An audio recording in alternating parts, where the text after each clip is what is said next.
Hey y'all. Forgive my voice. I'm a little sick right now, but I want to do this anyway. I just got done watching Paul Thomas Anderson's new movie, Battle After Another, and I really didn't like it. I can see why people like it, kind of. I'm not saying it's horrible. It just didn't connect with me, and I really feel like that's more to do with the like cinematography than anything. And maybe like the editing because it really is a thing where it's like these are like high stakes. This is like revolutionaries fleeing from the government, like being chased down, like trying to like do all these crazy things, and it's just shot in a way where you get none of that intensity. Um, I don't want to compare it 100% to something like Marty Supreme, which is another movie that's making the rounds for Best Picture right now. But it's because it's completely different styles. But Marty Supreme is one of those movies that takes a small stake, small idea story and ramps it up to like 1,000. This one takes high stakes and just backs away from it, and you don't. It can't really connect. Plus, like the whole, and I'm not the best person to talk about this, but the whole like first 30 minutes or so, first 30, 40 minutes of it, where it's very much like fetishization kind of black women and like stereotype within like interracial relationships is odd. It is kind of an off-putting start for some people. And I remember making the rounds when it came out for that reason, people complaining. And I was like, oh, it can't be that bad. Like you have Sean Penn's character, Lockjaw, and Leo's Bob, both being like, yeah, I love black women are awesome, which fair enough, fine, you do you. But um, I'm not saying that's a bad thing. I'm just saying like the way it's presented and like said, it's odd. Like even like Perfindia, the actress's the character Perfindia like holds up in the beginning, holds up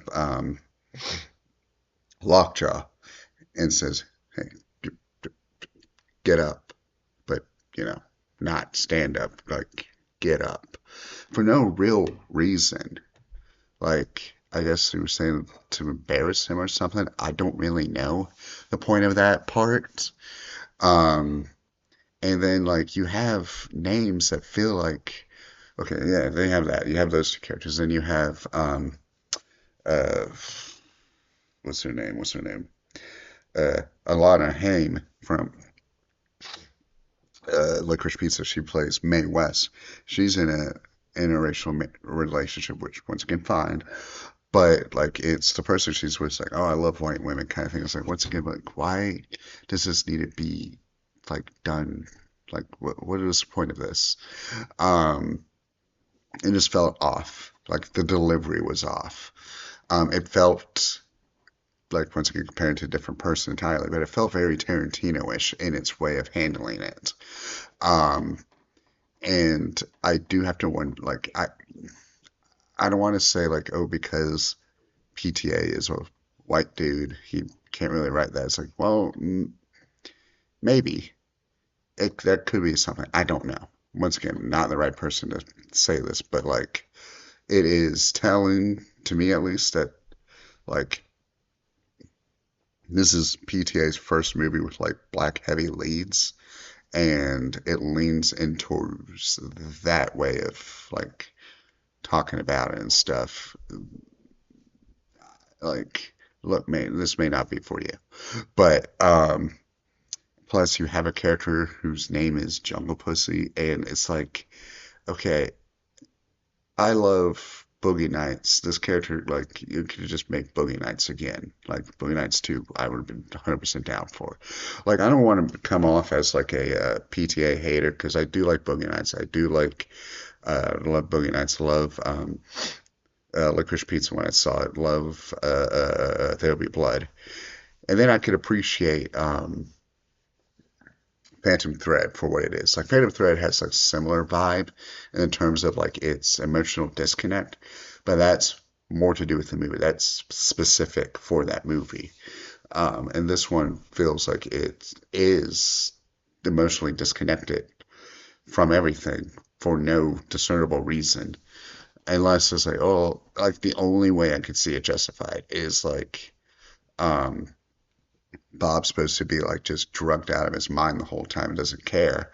It's like fair enough. Like if you're trying to make it like from Bob's like perspective, but it's throughout the whole movie and before he got like just drug addled. So even that's like tenuous at best. Oh yeah, plus the other weird parts of like the like interracial stuff is like um Sean Penn's character Lockjaw is trying to join this group called the Christmas Adventurers who are like ultra white people, like they only like you can only have interest in white people, blah blah blah. Like they grill him, it's like, oh, you do you like black women or whatever? It's like okay, and like they discover that he could have a daughter, like the main daughter. This could be his, and I think she is, yeah, she is, but like it is. Like they treat it as a reveal, it's like, oh, what kind of mixed race? Like it matters, and he's like, oh God, she's like he was with a black woman. Like it's just odd. And there's just a lot going on, but it just doesn't drag you in. Like I hate to say this, but like if I had seen this in theaters, I probably would have walked out like maybe 40 minutes in, maybe earlier, because it was just that like I just was not connecting with it. And like I gave it the whole runtime, partly because I could pause and I was at home and it's up for Best Picture in various places and stuff. So I was like, okay, let's give this whole thing a shot. But it just wasn't connecting with me at all. I just wasn't vibing with it the whole time. Um, like I wish I could say there was glimmers of something, but there really wasn't. Sean Penn was fine, but like Sean Penn's fine in most things. Leo was I've seen Leo do way better work in other movies. Benicio del Toro was in it, but once again, way better in other things. Um, Chase Infinity was good as Willa. She was good. Um, Regina Hall wasn't in there long enough for me to like really connect, but I do like Regina Hall a lot anyway. Um, and Tiana Taylor as Perfidia, like Perfidia was there, but like I was also rubbed the wrong way with her. And it's going to be a little, this is going to be my personal thing, but like that was another issue. It was like near the beginning, she was always wanting to be with Bob. Like they're blowing up building, they're blowing up like telephone towers, and she's like, "Come on, let's do it right now while the bomb before the bomb explodes or while it's exploding." He's like, "No, stop." It's like it's just odd for me. Um, Granted, like I'm ace, so probably that's also a little like why it's a little off for me. But like it just seems like even he was like, "Okay, look, hold on now, chill." And I don't know, it just didn't connect with me at all. Um, and like it's just it felt like it had a lot going on for it. Something should have been there, and I feel like this is what people think. Like maybe this is the PTA movie that like I don't like, and then I question why other people like certain other ones. Like um, I got really like let's say Licorice Pizza. I got really invested in that one. I really liked that one. But I had family members who was like, no, I didn't connect with that one for whatever reason. And they like the same reasons why I liked it, they didn't like it. So this easily could just be that. Um, yeah, I'm like this one. Like, am I glad I saw it? Sure, because like I'm gonna try and see every like Best Picture nominee or whatever anyway, so I'm glad I checked this off, but I'm not going to revisit it anytime soon. I'm not going to like, there was nothing. There was really nothing keeping me interested. Like,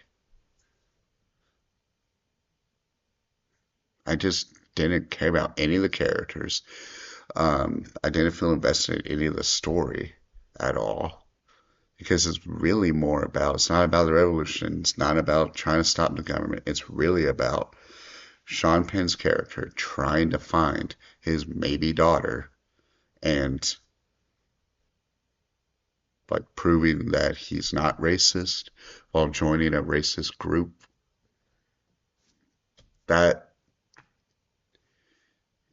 okay, like that, I don't know. That's just this is like 100% a failure of the marketing because the marketing did promise, like, did say, hey, it's gonna be a like ball, like flashy, like balls to the wall, like insane kind of movie, and it's like not really at all. Like I don't really know what else to say other than just I did not vibe with it. I just felt disconnected the whole time. Um, yeah, there's not much for me here. And for those who really like it, more power to you. Um, I will be very disappointed if this keeps winning Best Picture. If this becomes like the awards darling, because I know it just won for Best Adapted Screenplay and Director and Picture at Critics' Choice, which I do feel like has to fall more onto its PTA than anything. But if it keeps winning everything, I'm going to be a bit disappointed. This one's going to be another one. Like if it wins everything, this will be one. We'll be like, okay.